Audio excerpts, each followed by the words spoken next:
Ladies and gentlemen, this man's name is Paul Heyman. You might remember him from being the loud, eccentric guy at the talking point of many big professional wrestling careers. He's been at the side of Roman Reigns, Brock Lesnar, CM Punk, and most recently Seth Rollins and Becky Lynch. There's not much that Paul E. Dangerously hasn't accomplished as a creative, behind the scenes, and a performer on the scenes of professional wrestling. He was the renegade, the visionary, the promoter of the most influential, game-changing professional wrestling promotion in Extreme Championship Wrestling in the 90s. There wouldn't be an Attitude Era without him, but the poor financial management and maybe not having the budget of a WWE or WCW may have always done it in. He was the mastermind behind the Bloodline storyline, which is one of the most bankable storylines in WWE's recent history. He advocated for Brock Lesnar throughout the second and first stages of his historic career. He's been a promoter, a manager, a wise man, an advocate, an oracle, a commentator, and a diabolical mastermind. Lately, though, one of wrestling's greatest minds and personalities who's earned his Hall of Fame stripes has felt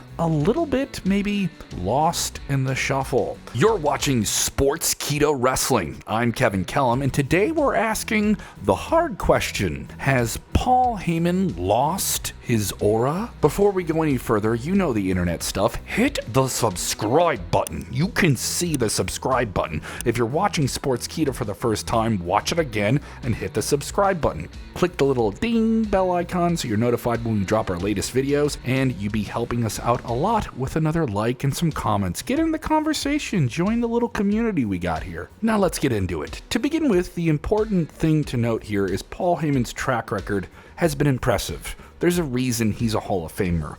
There's a reason he's so regarded and respected. As we noted in the intro a little bit ago, he's been the voice and mastermind of some of wrestling's biggest stars, and probably maybe the mind behind some of its biggest storylines. Brock Lesnar, was never more intimidating when he was paired with Paul Heyman as his mouthpiece, though the Beast incarnate has shown more character in his own right since they parted ways. Though they did briefly reunite for a special introduction at WrestlePalooza 2025, both as a rookie in 2003 and at WrestleMania's streak-ending conquering match in 2014 and beyond, Paul Heyman and Brock Lesnar were a winning combination. If nothing else, they'll always have that knock-knock joke in Philadelphia, which was funny and was money. Yes, that's right. It was the same story with Roman Reigns, as Paul E. played a pivotal role in turning the meandering big dog, kind of middling character that never truly got over with everyone into the untouchable, filled with hubris, believing his own BS tribal chief. Yes, that was peak Roman Reigns, and Paul Heyman got him there, giving Roman the voice he so desperately needed and the creative evolution that was absolutely necessary for him to become who he is now. Paul Heyman, as the special counsel, the wise man, delivered some truly memorable promos and interview segments and introductions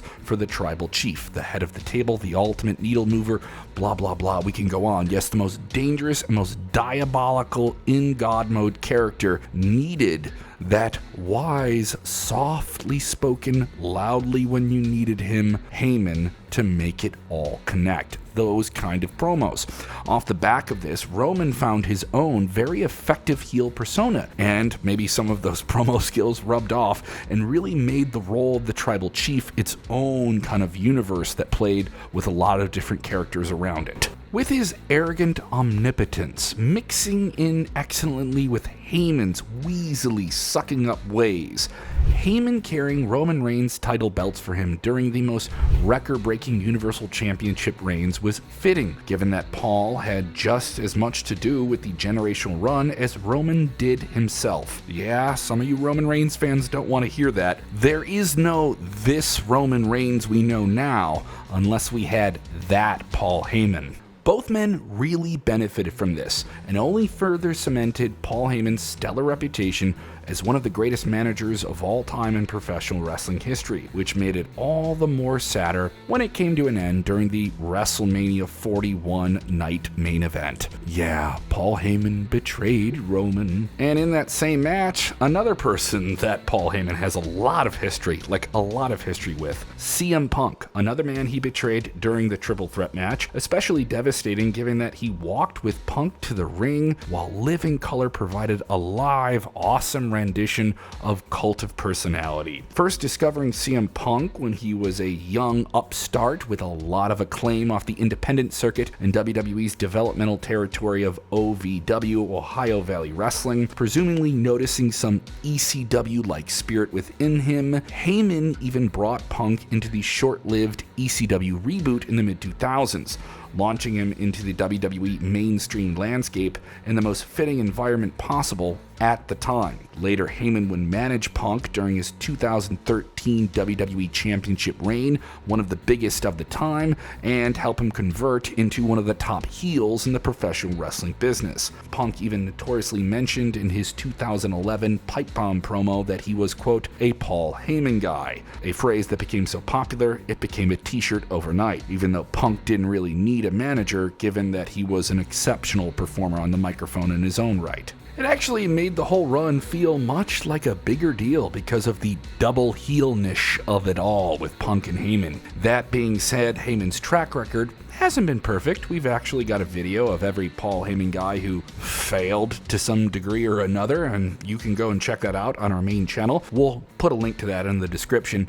It discusses some of the fumbles WWE has made with Heyman's on-screen clients over the years. From Rybaxel, a tag team, Hardcore Holly, Test, even The Big Show, all within WWE, they've had some mediocre time with Paul Heyman as their manager, proving that while Paul has a great track record overall, he does not have a 100% success rate. Nobody really does in pro wrestling, and you can't win them all. That's okay. Even in sports and creative worlds like professional wrestling, where literally you can book yourself to win them all. Doesn't mean they win as a story or as a character. That brings us nicely to the topic of today's video as to why Paul Heyman feels maybe just a little, not a whole lot, just a little less important in the current WWE landscape. To understand this, we have to look at what makes Paul Heyman great to begin with. His impassioned promos, his track record as a creative within the wrestling industry that goes back decades. Yes, he had success before even ECW. His ability to sell ideas both to higher-ups and the audience. He's the man who can nail down what is actually happening in front of you and this beautiful crystallization of what the drama is. And his consistency in his character and his appearance is all just tip top. When he's on screen, it means more than when he's off. He speaks with conviction and he can make you believe in something, especially if something's new. A debuting star, a new gimmick for a match, a revolutionary style or promotion, a character change into a heel, all the great examples of dynamics that Heyman can be a great asset to and helping the audience believe and adjust to whatever the new element WWE is presenting, or the wrestling business is introduced in general. What's rarely worked with Heyman, though, is attaching him to a wrestler or a gimmick that fans are maybe already waning on, especially without a considerate change in that gimmick. Which brings us nicely to The Vision, the group he is currently associated with and runs most of Monday Night Raw right now. The group featuring Paul Heyman, the current World Heavyweight Champion as we speak to you, Seth frickin' Rollins, Becky Lynch, Bronson Reed, and Braun Breaker. That is quite the lineup, and it was supposed to do for Seth Rollins what the Bloodline did for Roman Reigns. Now, mind you, it's still relatively new, not even a year old, but this is the fickle world of wrestling in 2025, where there's a lot that we can watch on demand,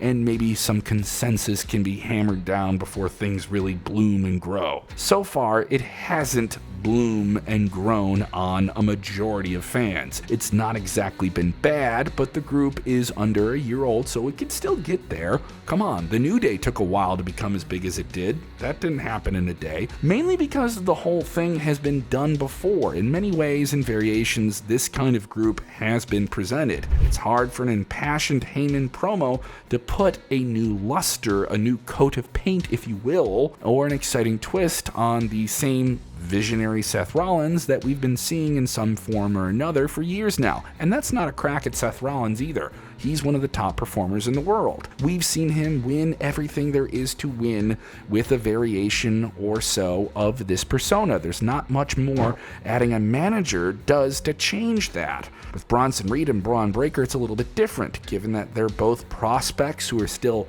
getting there, who've been in the middle of the card and have some lack of direction. Now Paul Heyman gives them direction. That makes sense. As time goes on, the two Brauns, the Braun Brauns, work as a team and continue to improve, mainly due to their growing chemistry and synergy. Combine that with their massive size and power, and Paul Heyman hammering their promos down.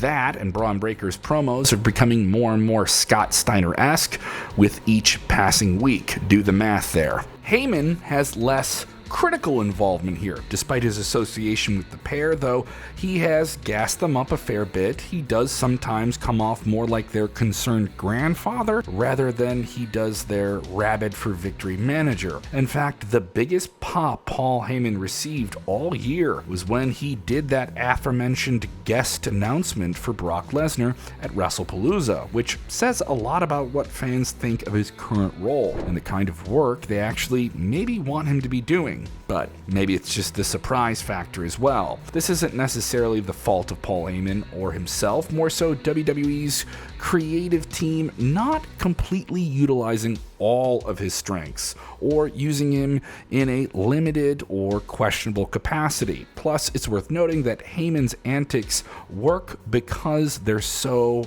over the top.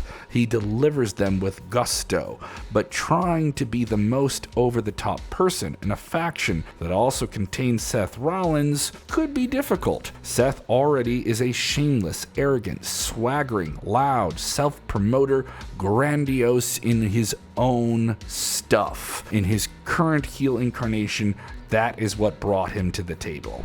He has no prior history with Paul Heyman, so adding Paul E to the mix feels not completely necessary. Some might even claim a bit forced. We're not exactly saying that, but you can see the rumblings of that within the fanosphere of conversation, especially considering it's not really changed Seth's character at all. So we've also mentioned that. This isn't an evolution of Seth Rollins, it's simply a pairing of what we've already seen with Paul Heyman. The endgame for it? Who knows? Heyman maybe abandons the group for a return to Roman Reigns or Brock Lesnar, or maybe they even work together.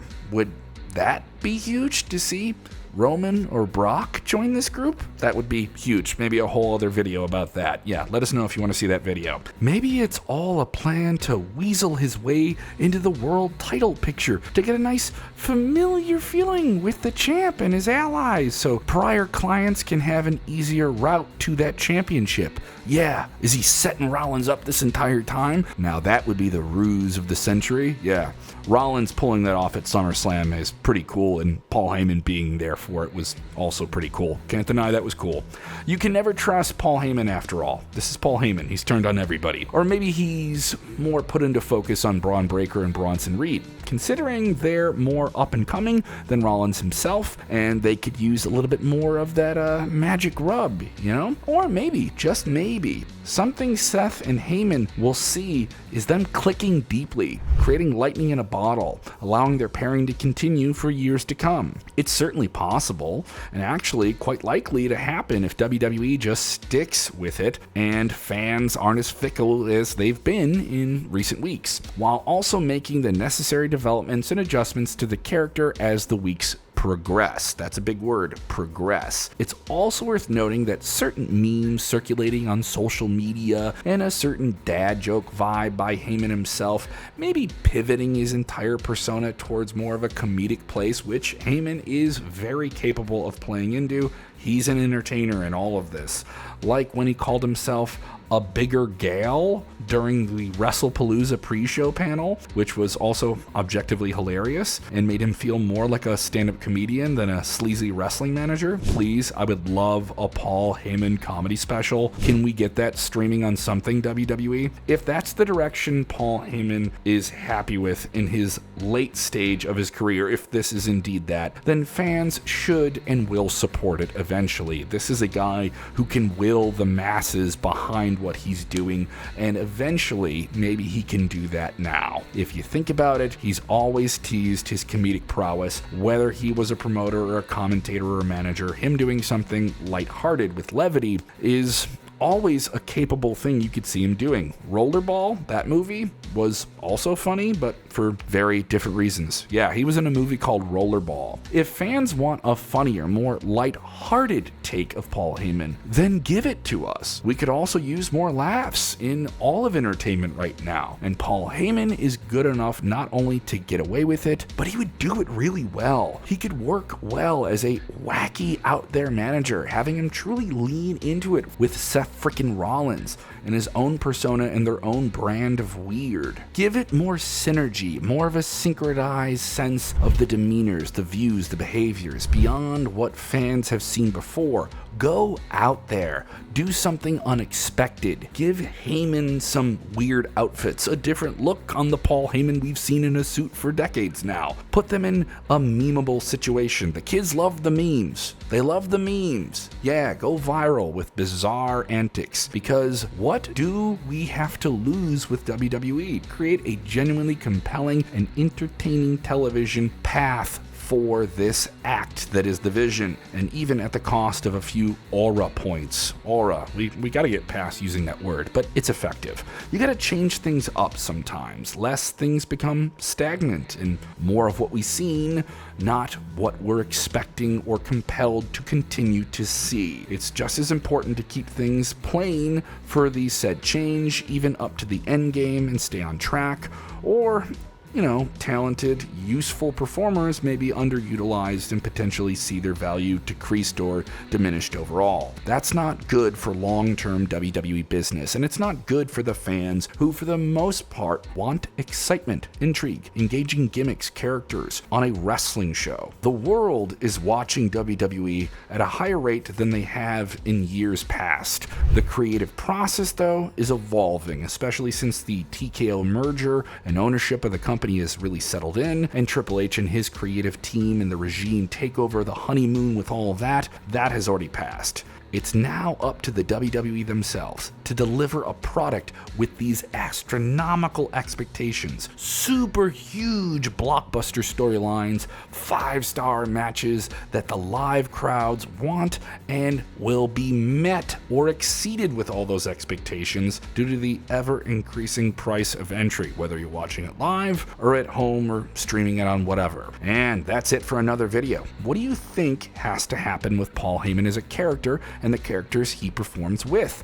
Or is WWE just letting him down? What do you think of his current work? What is your favorite thing you've seen him do? Come on, what's your favorite Paul Heyman match or moment or storyline that he was connected with? Maybe a specific phrase he said. Get down there in the comments below. We have a vision for you telling us what you think. And don't forget to like, share, and subscribe to Sportskeeda Wrestling. Seriously, if you watch this whole video, we really appreciate the time you spend with us. What helps us grow the most, though, is you passing this on to other WrestleManiacs that you love as well. And don't forget to enable those notifications on as well, so you never miss another great wrestling video from us. This is Sportskeeda Wrestling. Thank you for watching, and we'll see you on the next one.